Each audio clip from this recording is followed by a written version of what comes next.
All West Bengal sales representatives ইউনিয়নের জাঠা সুবর্ণ জয়ন্তী উদযাপনে রাজ্য জুড়ে জাঠা কর্মসূচি। পাহাড় থেকে সাগরে, লালমাটি থেকে সবুজ প্রান্তর এই জাঠা গত ৯ ডিসেম্বর থেকে কোচবিহারে এটা শুরু হয়।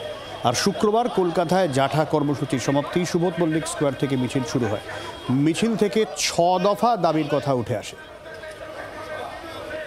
আসলে আমরা এই রাজ্যে মেডিকেল ও সেলস কর্মীদের সর্ববৃহৎ স্বাধীন সংগ্রামী সংগঠন all West Bengal sales representative ইউনিয়নের সুবর্ণ জয়ন্তী বর্ষ, সেই উপলক্ষে গত ৯ ডিসেম্বর কোচবিহার শহর থেকে শুরু হয়েছিল জাঠা কর্মসূচি। মূলত ৬ দফা দাবি নিয়ে এই জাঠা কর্মসূচি রাজ্যের বিভিন্ন প্রান্ত অতিক্রম করেছে। ১০০টির বেশি পথসভা এবং প্রায় আমরা ৪,০০০ কিলোমিটার পথ পরিক্রমা করেছি। বিভিন্ন সহযোগী সংগঠন, বিভিন্ন ক্ষেত্রে কর্মরত শ্রমজীবী মানুষ এসে সামিল হয়েছে।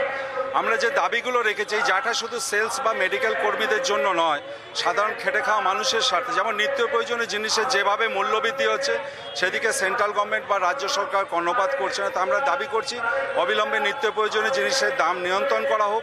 ওষুধ সহ যে বিভিন্ন স্বাস্থ্য সরঞ্জামে জিএসটি প্রত্যাহার করতে হবে। ৫% থেকে 18% জিএসটি রয়েছে ওষুধ সহ স্বাস্থ্য সরঞ্জাম, সেটা তুলে নিতে হবে। স্বাস্থ্য বিমার নামে যে চাতুরি করা হচ্ছে, তা নয়, মৌলিক অধিকার, নাগরিক অধিকার, সেটাকে রক্ষিত করতে হবে। বিনা বাংলার আওয়াজ, বাঙালির আবেগ, জি 24 ঘন্টা।